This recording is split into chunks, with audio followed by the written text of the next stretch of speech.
কি হলো শান্তা, কোনো সমস্যা হয়েছে নাকি? না না ভাইয়া, আমার কিছু হয়নি, আমি ঠিক আছি। তো তোর মুখে এইসব কিসের দাগ? কি হয়েছে তোর? না না, কিছু হয়নি। আমি সিঁড়ি দিয়ে আসার সময় পা পিছলে পড়ে গিয়ে মুখের এখানে একটু ছিলে গেছে, কিছু হয়নি। ও আচ্ছা, তোর ভাবি কোথায়? তোর ভাবিকে তো দেখতে পাচ্ছি না। ভাইয়া, ভাবি ওর বয়ফ্রেন্ড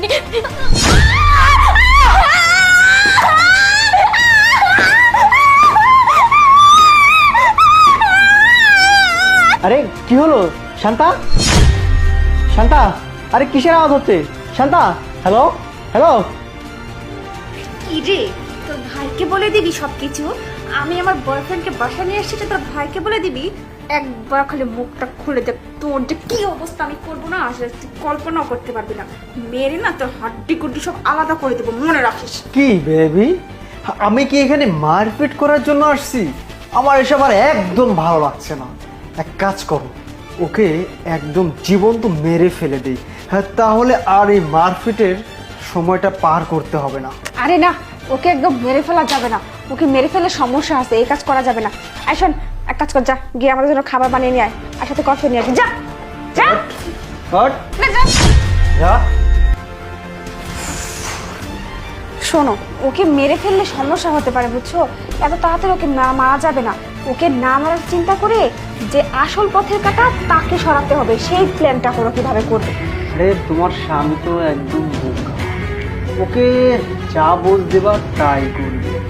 শোনো, ও যদি বাসায় আসে না, তাহলে ওকে এত সুন্দর করে আদর আপ্যায়ন করবে, ও যেন সব কিছু ভুলে যায়। আর ভুলে গেলেই সেই সুযোগের সদ্ব্যবহারটা করে দিবে।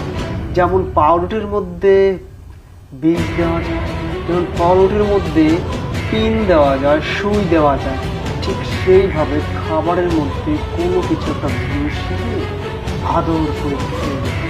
ঠিকই বলছো। আসলে ওকে মারাটা তেমন একটা কঠিন কাজ হবে না, বুঝছো? ওকে যে কোনো মুহূর্তে আমি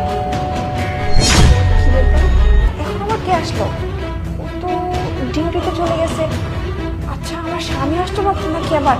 এক কাজ করো, তুমি না একটু লুকিয়ে পড়ো, আমি দেখি। আরে কি লুকাবো, আসুক না, মেরে তক্তা খুলে দিব। আরে বুঝতে পারতেছো না, ঝামেলা হয়ে যেতে পারে যদি ও চলে আসে। চলো তুমি একটু লুকাও, আমি দেখতেছি ব্যাপারটা। তুমি যাও, আমি পরে ও যাও যাও যাও, লুকাও লুকাও, তাড়াতাড়ি যাও। তুমি